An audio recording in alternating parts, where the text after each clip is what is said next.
Good morning, everybody. It's a beautiful Monday morning. We got out of a little winter last week and perfectly ready for I Love FHSU week here from the Dome from home. So we're here in the lobby of the Sternberg Museum, and because it's I Love FHSU week for Fort Hays, even though we're all self-isolating and spending time apart, we still want to celebrate Fort Hays, because the museum, as everybody knows, is a part of Fort Hays State University. And you can see we have, as our natural history museum, we have our tiger. This is our Fort Hays State tiger. As a matter of fact, the beautiful bronze of the tiger in front of the Memorial Union at Fort Hays is this tiger, right? I think this was the model for the tiger. It's in front of the Union, so we are Fort Hays State, and we have it right here at the museum.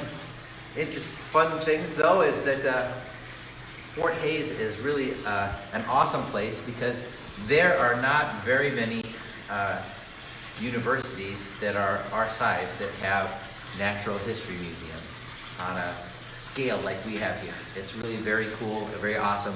Fort Hays has always been really progressive in looking at the future and thinking of things that they can do for their students and their community.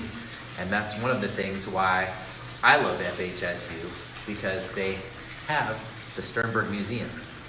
One of the things that's kind of cool and interesting to note about this is the museum wasn't always here. This was not always the lobby. Matter of fact, the history of the Sternberg Museum of Natural History is kind of a really interesting, fascinating, and weird roundabout trails one that sort of documents a lot of the cool things about Fort Hays State University and why I love it and why I think it's really cool. So we're going to walk around here for a little bit and give you a little bit of the history of the Sternberg Museum of Natural History and how some of that ties in with Fort Hays State and all of the cool things that we do here at the Sternberg. So you're getting admitted, right? We just came back past the admissions desk. You got in for free today. Hey, that's cool. Or every day with the Dome from home, you get in to see a little bit for free. So we are here to our history wall, where we have a lot of the people that were important in the history of museums at the Sternberg Museum of Natural History. What's fascinating is we start out with one of our more colorful characters, and C.W. Miller, who was the curator of the museum starting in 1914. So we already started thinking how cool it would be to have museums at Fort Hays before we were even Fort Hays. And C.W. Miller had a lot of taxidermy mounts that were collected from all over the country, and they were sitting in offices in places all around campus. And Mary Hammond says, "Don't get us lost, Reese Barrick." I don't know. I'm not convinced he knows his way around here. Well, one of the things that you might have been able to get lost in 1914 was C.W. Miller's mustache. Because all sorts of gems hidden in there. I think he had to lift it to eat. I can't imagine how that worked.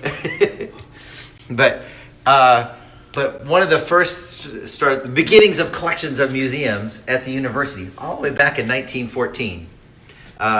What were we called back then? The Kansas State Normal School Teachers College at Fort Hays. Fort Hays State. Normal? That's like insulting. Well, it was a teachers college back then, right? So even at that time, we started to have the beginnings of museum collections. Also, way back in the day, we had a much more a different looking type of person, much more groomed mustache, and Dr. Elam Bartholomew.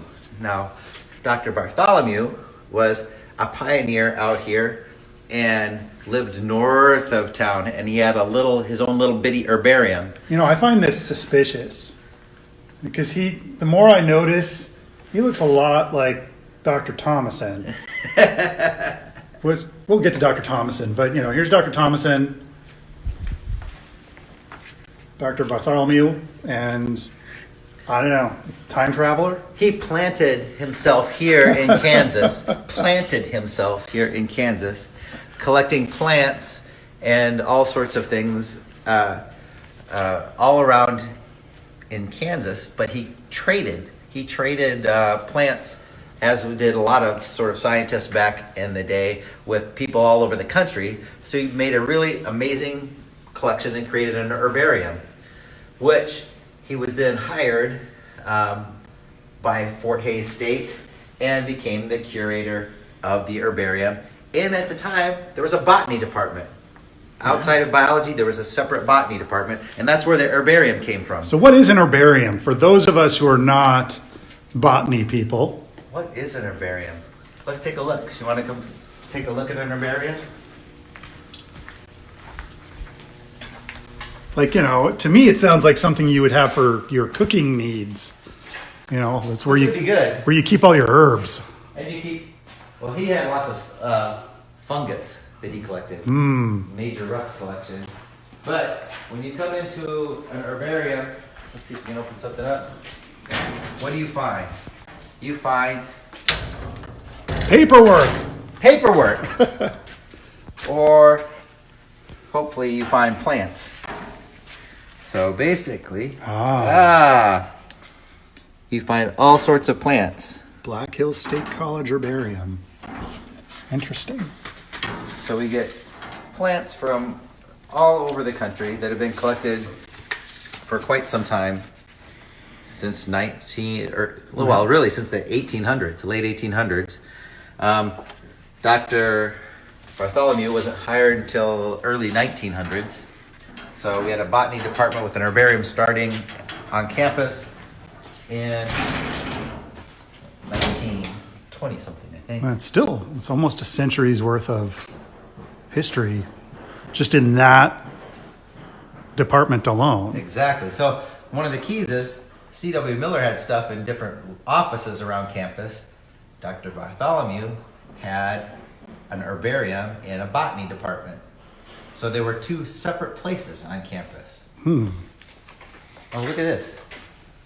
Fort Hays, Kansas State College. We even still have some of the cool old cabinetry here in the museum. Crazy. It's history. It is history. You can find all kinds of things. Great herbariums are great because you can get newspapers that all the plants are collected in. Booze ring chief. So this must have been during Prohibition. So sometimes it's cool to save the newspapers from. We have newspapers from the early 1900s. Newspapers. This is from what? Does it have a date? Where's the date date? here? Somewhere. It's got to be 19. Oh, Denver Post. Here we go. 1925. October 16, 1925. Wow. So pretty cool stuff. So we can already see that. Well, I'll turn around so maybe you can hear me. So one of the things we could already tell is that the museum has a history of starting in two different places. All right. Here we go. Dr. Bartholomew, 1929 was when the start of the herbarium on campus. Then in 1933, George Sternberg was hired. And George is a son of one of the most famous dinosaur hunters in the world. And the Sternberg family left from Kansas and went all the way through Colorado, Wyoming, Montana, ended up in Alberta, Canada. George came back to Kansas. He was the one person in his family that came back to Kansas and kept collecting fossils. And well, you know, the Sternbergs also had a ranch out in Ellsworth, so he wasn't the only Sternberg. Well, they started in Kansas, but he's the son of Charles's that came back. But in relation to our field, yes, he is the only Sternberg that came back to practice. He was the only child of Charles that left and came back, right? Right. That is where I was correct, sir. That's where I was headed with that. So George came back, and Fort Hays had the foresight to say, fossils are kind of a pretty important thing here in western Kansas. And so they hired George in 1933 And Ian's talked a lot about George and his uncle George and his dad Charles and the Ad nauseum. Ad nauseum. But so he started a museum, a paleontology museum. But he also ended up collecting all sorts of things. He was just a boy who couldn't say no. So we collected. Well, you notice his title is Curator of Museums, plural, which I think is interesting. So we had all sorts of ethnological, anthropological collections besides just the fossil collections. And George also went to South America. He went all over the place collecting fossils. So we had basically now another museum. And so we're adding to museums, which is kind of cool. The herbarium had a number of different people that were important. We had Dr. Frederick Albertson became curator in botany of the herbarium after Dr. Bartholomew retired. Albertson, you might know, as you remember, there's an Albertson Hall. That's where the biology department is. The biology department is. So another very important person in the history of Fort Hays State University, which is kind of cool, all tied to different aspects of the museum today. When George retired, we had Merle Walker was the director of museums. And interesting thing is we said museums because George Sternberg wasn't the director of the Sternberg Museum. It wasn't called the Sternberg Museum at the time. It was just Fort Hays State University Museums, right? And same thing when Merle Walker was here, and it was during that time that the university got together, students, faculty proposed that the museum should be called the Sternberg Memorial Museum, and that is, again, include all the things that the anthropological as well as the fossil collections that George had begun collecting. And so that was one museum. The botany department got merged into the biology department, so the herbarium got moved into the biology department. Then we had some interesting things happen, and in the 60s, the biology department, all of the zoology people started collecting. Gene Fliardi, there's a whole bunch of people in the biology department started collecting animals for their teaching collections. And so they created a sort of separate teaching museum that was called the Museum of the High Plains. And one of the people that was the head of that was Dr. Jerry Choate. And so Dr. Choate headed up the Museum of the High Plains, and that's where all of our collections of mammal skins and birds and started to get fish and all kinds of snakes and frogs and things started being collected for teaching collections. So now we had a Museum of the High Plains, and we had the Sternberg Memorial Museum, and we had so who was this shifty-looking gentleman who was in charge of the Sternberg Memorial Museum from 1973 to 1994? So now we get after Merle Walker retired in 1973, Fort Hays State hired Dr. Richard Zakshevsky. Dr. Zakshevsky, who is still an emeritus curator here at the museum, was the director of the Sternberg Memorial Museum. I'm pretty sure I was his final grad student. Got a load of mean he retired. Well, yes, and the interesting thing here is, he's got a nice different look now. He's got the hair gone. He still had some hair back here. And Dr. Zakshevsky really did a lot for the museum, did lots with research. He was awarded a number of awards within Fort Hays State for research. And we usually see him in the mornings when things are normal. And he's still highly productive, still here every day. Well, not every day, but he's really into small fossil mammal teeth. Small mammal teeth. He's a toothy guy. He's a toothy guy. So we had the Sternberg Memorial Museum, we had the Museum of the High Plains, and we had an herbarium. And our herbarium always had its own curator. We had Dr. Howard Reynolds, who was really an important figure in the botany of Fort Hays State University.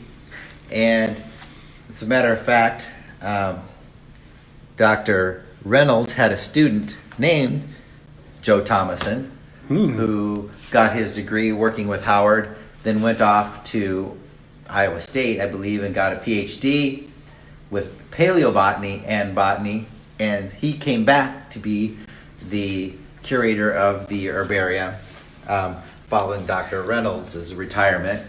And Dr. Reynolds stayed in town and had a number of houses that he rented to students at Fort Hays State. So he was really tied in with Fort Hays State, even in providing housing for students after he retired.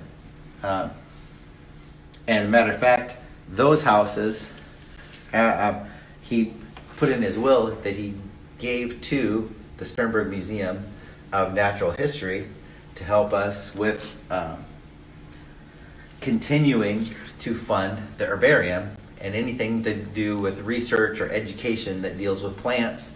And as many of you that may have come out to our nature trail, it is the Dr. Howard Reynolds Nature Trail, named in honor of Howard. So all of these cool things, herbarium, Museum of the High Plains, Sternberg Museum, Sternberg Memorial Museum, and in the 90s, they decided that we must merge these three things into a single museum, into a natural history museum.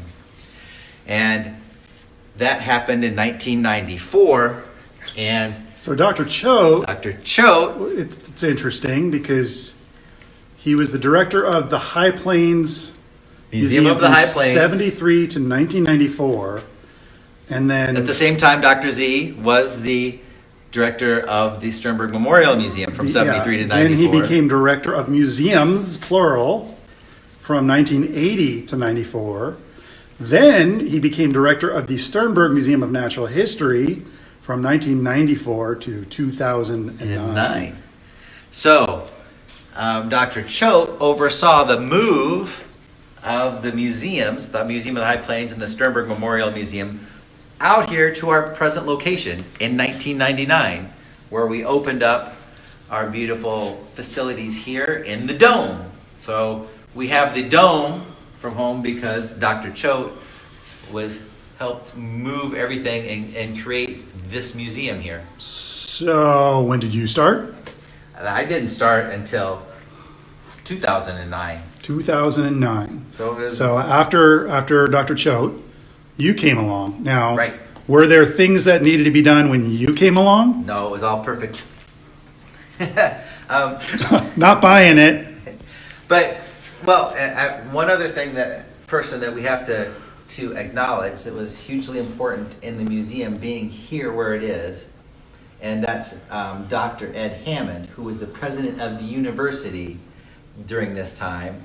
And he saw the unique opportunity of combining all of these museums and found a facility and saw that, the museum could be something that's hugely important to education, but also really important to outreach, to really connecting with the community, making the community a part of the university and the museum as a whole. So Dr. Hammond, Well, I will always remember him for his neckties. He had the best neckties. And actually, I reached a summit. So when I walked for my master's degree, he shook my hand and leaned over and said, "I like your tie." I thought, yes, I've achieved a level. I can relax now. I don't wear ties anymore. Exactly. I blame Reese. Yeah, that's probably true.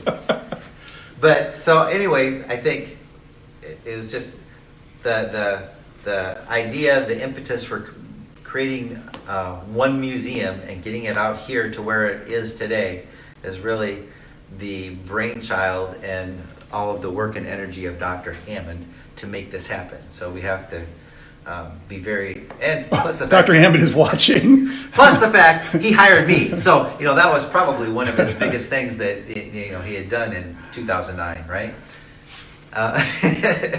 We're not saying anything bad, I promise. All right, so we now have a museum that's out here. It's vibrant, it's new, and once I got here, we decided what things can we do to sort of keep growing, keep integrating more into the community, keep integrating more into the university, because one of the things now is we're on the opposite side of town from the university, which prevents all kinds of new opportunities. Maybe someday we'll be back on campus. Challenges. I hope someday we're back on campus. Hey, now we're gonna test Ian to see if he can manage to keep the camera still while walking upstairs. You're the one walking backwards. I don't know that I could do that. Well, you have to be very, I don't know if you have to be talented or not, because the likelihood is I'll trip sometime before we make it all the way to the top.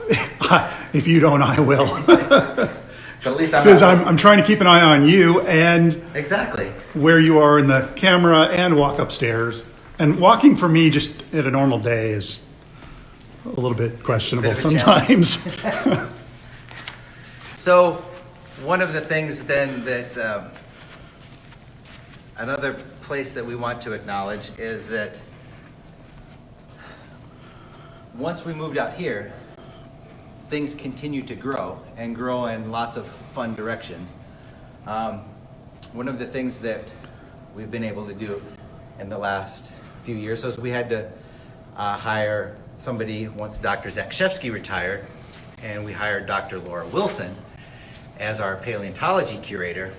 And Dr. Wilson's done lots of really cool research, and some of the things that she likes to study are sections of fossil bones, because she can understand life history, growth, all sorts of things about extinct animals that we don't know anything about, but we can learn by cutting their bones open. But to do that, we have to have lots of bones, and we've continued to have growth of our collections. Mike Everhart is one of the people, probably after George Sternberg, that is most responsible for more bones in the vertebrate paleontology collections than anybody else. Very prolific. Very prolific and collecting stuff from the Western Interior Seaway. And Dr. Wilson likes to study bones, especially of things from the Western Interior Seaway these days. And so in order to have all these new collections coming in, and we started a cool thing with summer camps for high school kids.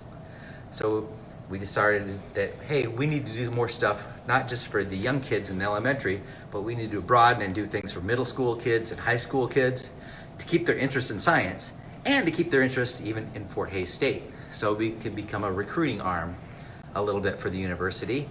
And so we started doing field paleontology camps and collecting more and more fossils from the field, but we had to have a way to clean these fossils up so they could go into our collections, and that so we could do research on them. Which So Marissa Frank says, hi, Reese. Hey, Marissa. Are you doing the whole thing backwards today? Yes, we're doing the whole thing backwards. Well, you know that I'm pretty backwards sometimes, so it works out fairly well for me.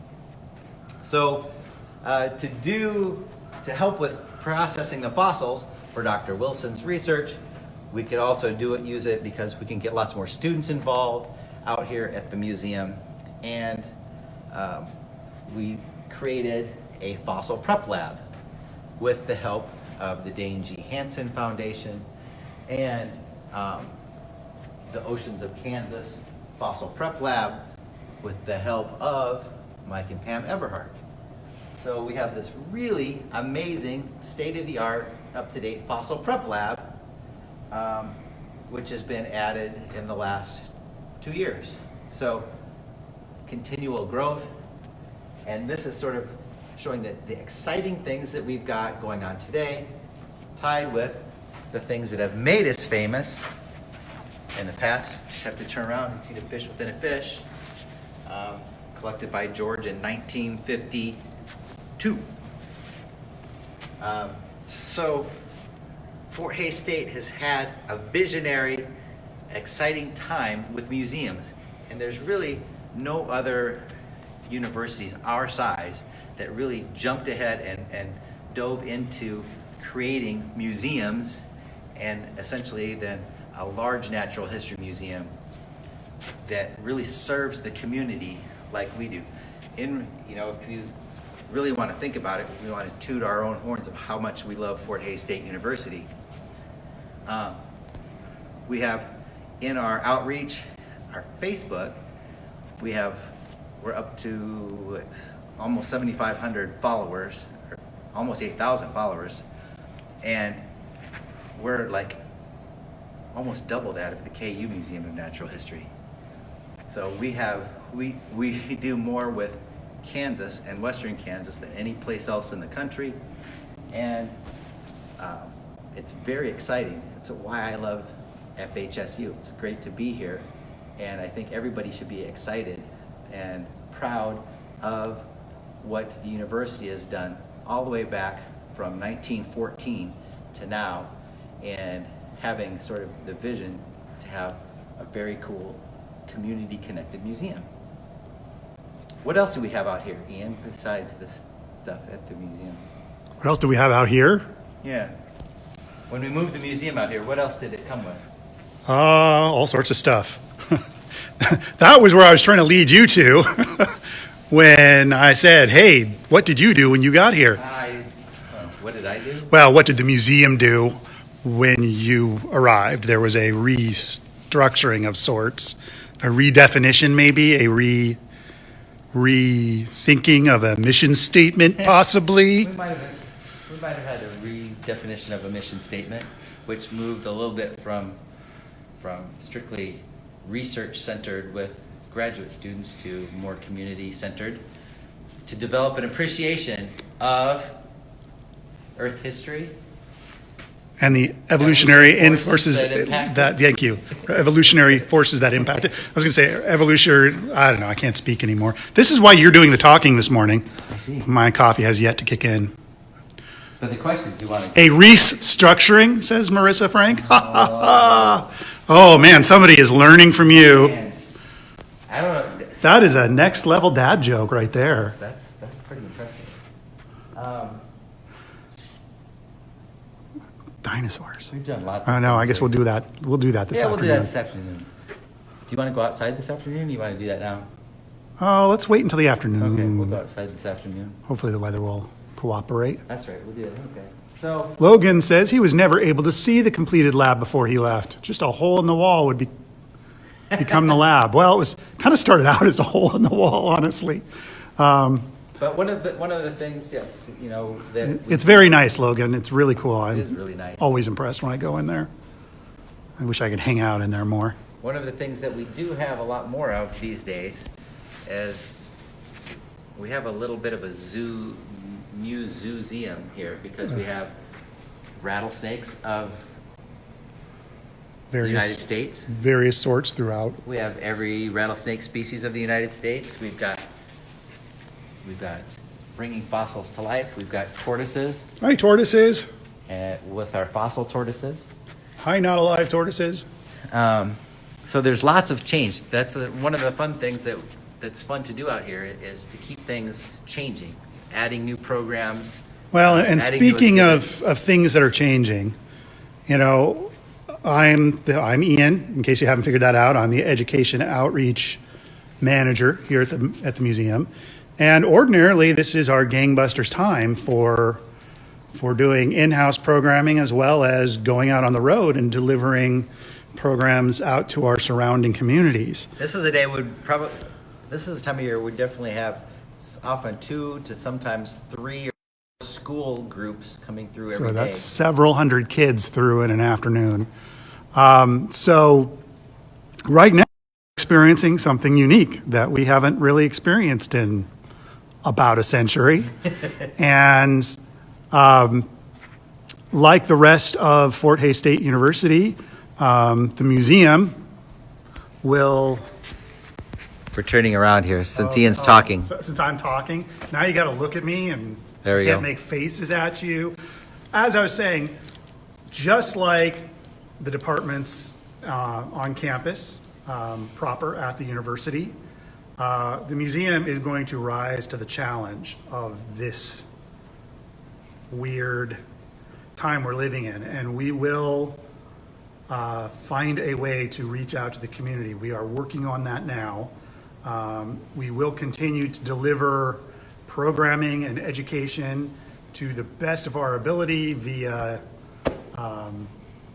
online programming and through sort of these live feeds. So, Ooh, and Marissa again says, for all of you who haven't sent your kids to the summer camps, the camps are amazing, and her son loved them. Thanks, Marissa and Alex. and yes, that includes the summer camps. And what I'm saying, our summer camps manager, David Levering, is brilliant when it comes to figuring out the next plan. And he's actually been very instructive to me when it comes to ideas of delivering online content and how to make that happen. Anybody who knows me knows that I'm very analog. And it's really good to have a colleague who thinks outside of the box enough to be able to say, hey, we can do this virtually. And when I think virtually, I kind of short out because I'm such a tactile person. It's very hard for me to imagine. It's what's really fascinating too is, Fort Hays was really ahead of the game in creating like a virtual college. Mm-hmm. So online programs, courses. Fort Hays was way ahead of the game in leading the state in doing online programs. So We'll lead that to the museum this year because at least our summer camps can't be out because people can't travel to get here for summer camps. David's actually working on making them virtual so we can run virtual summer camps on paleo field things. So we're going to run pretty much all of our summer camps are going to be virtual.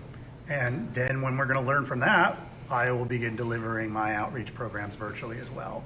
So that is in the works as we speak.